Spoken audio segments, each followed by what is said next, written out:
I'm looking to get some advice on what to do if you're at a super fancy and official art auction. Yes. Where people raise little numbered signs to bid on art. God, isn't that the best? The dream. The dream. Oh. I'd be so paranoid. Right. That I would accidentally bid. Yeah. Keep reading, Justin. What if you goof up and dress all posh and then you get yourself one of the numbered bid signs and you place a bid on purpose that you know you can't pay, but you think somebody will immediately outbid you, but nobody does, and the gavel is struck and you won it? What's the best excuse or way to get out of your poor decision making? That's from Ben, who I have to say, an extremely specific email, Ben. I'm a little bit nervous. But relatable. I'm saying I think Ben may have stumbled into this scenario. Maybe. What I've got is a very particular set of skills, by which I mean a very specific anxiety, which I guarantee is shared by like 90% of the adult population. And that is the specific anxiety of going to an event, a place, whatever, where there is a very specific like set order and of operations in which to do things, and feeling like everyone else knows exactly what that is except me, and the chances that I will get in a wrong line, go in a wrong door, sit in the wrong seat, whatever.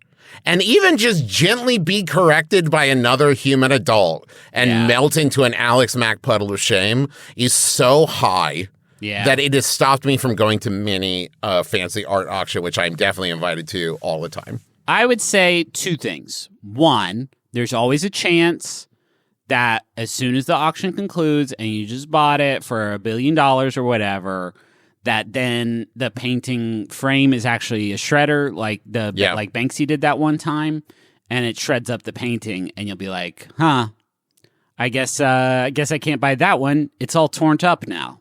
He got me. Banksy got me again. He turned it up. And by the way, Banksy had to be in the room, didn't he?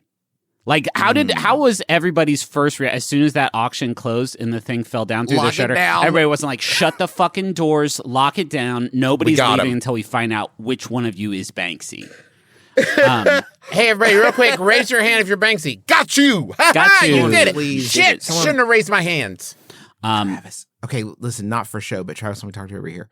We should do like a cozy mystery where it's locked and in it right after that, and the people in there, all the fancy people, had to figure out who's Banksy. Okay. Well, it's locked funny room that Banksy you did mystery. kind of box me out of that when it was my idea. Well, you might be Banksy, Griffin. Okay. We can't. Justin and I definitely weren't there. We read a lot of mysteries. Yeah, no, I only read Star Wars. sports magazines.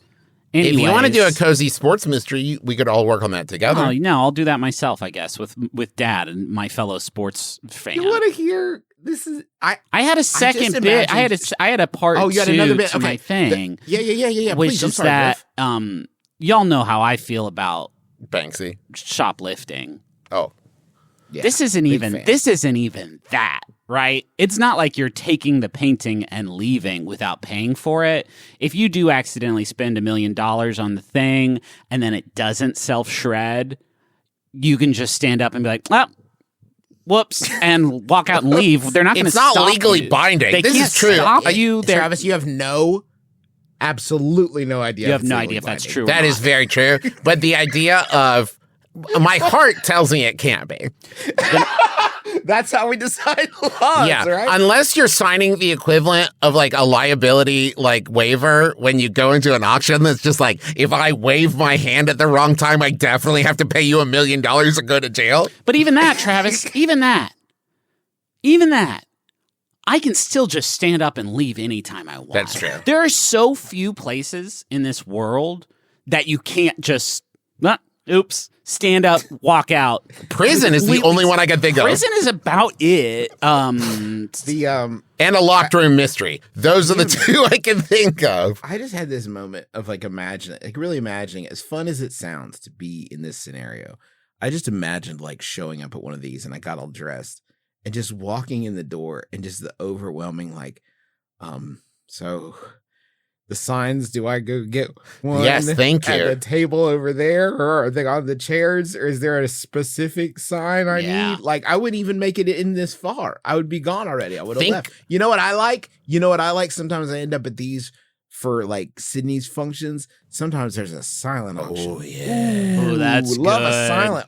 Love a silent one. Love to scope for deals. So someone brought a basket that they thought would fetch a high price, and no one's bidding on it. Maybe I scoop in there. Oh yeah, get a nice. Then you get your hover going, where it's just like, oh, it's valued at $250. I put down like $8.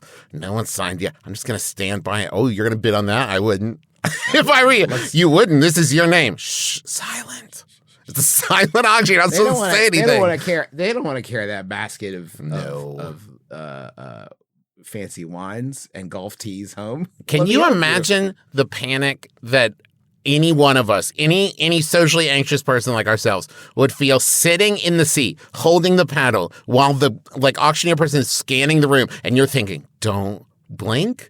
Don't flinch. Anything? I can't. If I make any move, this guy's horny for movement. He's going to be like, what? You? What was that? Velociraptor for sure. I saw an episode of Curious George one time where George didn't understand the difference between 10 and 100 and because he's a fucking monkey, guys. Yeah. Every moment of his life is a miracle. Every moment's a miracle. Everybody holds him actually way too accountable. If you Super accountable. Everyone's like, George Warren is like, he's a fucking monkey, guys.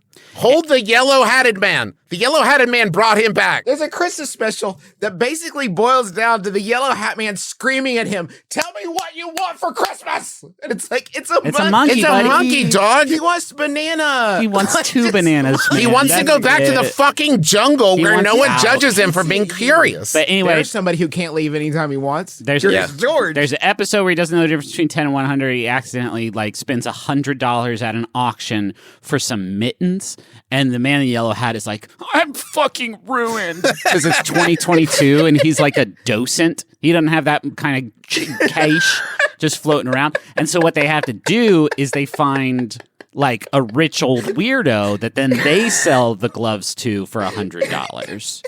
So for why? So you accidentally buy this painting for, let's say, $15,000, and then you're like, "Oh fuck!" And they'll be like, "All right, come on up, bring your checkbook." You go up to the microphone and be like, "Actually, everyone, the auction's still going.